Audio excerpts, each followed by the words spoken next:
बिस्मिल्लाहिर्रहमानिर्रहीम। अस्सलाम वालेकुम। हाज़िर है रुखसाना की किचन में। गाइस, आज मैं आपको बहुत ही आसान तरीके से लच्छेदार खीर जो है ना वो हम घर पे कैसे बना सकते हैं। ये आज हम ब्रेड की खीर बनाएंगे। ये मैंने 4 स्लाइसेस लिए हैं ब्रेड के। आप चाहें तो इनके ये कॉर्नर जो है वो उतार सकते हैं, अगर चाहें तो उतार दें, अगर ना चाहें तो ना उतारें। 1 किलो दूध में हम बनाएंगे। इनके हम वो चूरा कर लेते हैं ब्रेड का, ये साइडों से उतार कर, या वैसे मैं इनको वैसे ही बनाऊंगी तो पहले चूरा कर लेते हैं, फिर हम इधर आ जाए।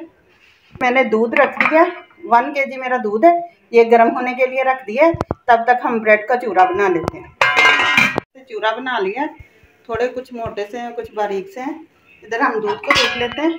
दूध हमारा हल्का हल्का सा गर्म हो चुका है, ये हम इसमें शामिल कर देंगे और इसको हिला हिला के हम पकाएंगे। तकरीबन 10 मिनट तक इसको पकाएंगे। 10 मिनट के बाद ये गाढ़ी होगी। ये देख सकते हैं आप, 10 मिनट हो चुके हैं खीर को पकते हुए। ये इधर पक रही है, अभी हम इसको और पकाएंगे। ये और ज़्यादा थिक होती जाएगी जैसे ही पकती जाएगी। अब इधर आ जाए। ये हमने चीनी ली है, 1/4 कप हमने चीनी का लिया है। इसको हम मेल्ट करेंगे। ये हमने चीनी ली है, इसको हम कैरामलाइज करेंगे। ये चीनी हमारी कैरामलाइज हो चुकी है।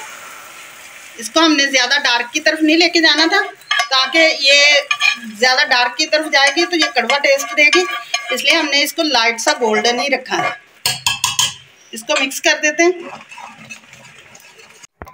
ये देख सकते हैं चूल्हे को हमने बंद कर दिया है। इसको हम हल्का सा ठंडा होने देंगे, उसके बाद हम इसको बर्तन में शिफ्ट करेंगे।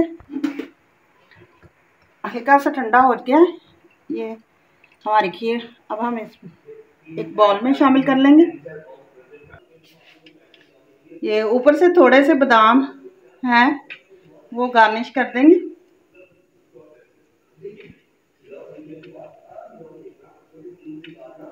अब हम इसको ना ठंडा होने के लिए छोड़ देंगे, तकरीबन आधे घंटे के लिए।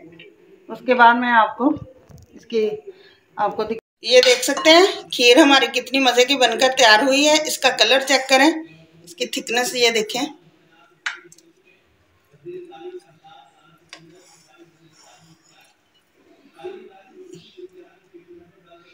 कितनी मज़े की ये बनकर तैयार हुई है। आप घर में ज़रूर ट्राई करें। जाने से पहले चैनल को लाइक करें, सब्सक्राइब करें, बेल आइकन का बटन दबाएं, दोस्तों के साथ से ज़्यादा शेयर करें। मुझे इजाज़त है। इंशाल्लाह कल फिर एक नई रेसिपी के साथ हाज़िर होंगे। खुदा हाफिज़।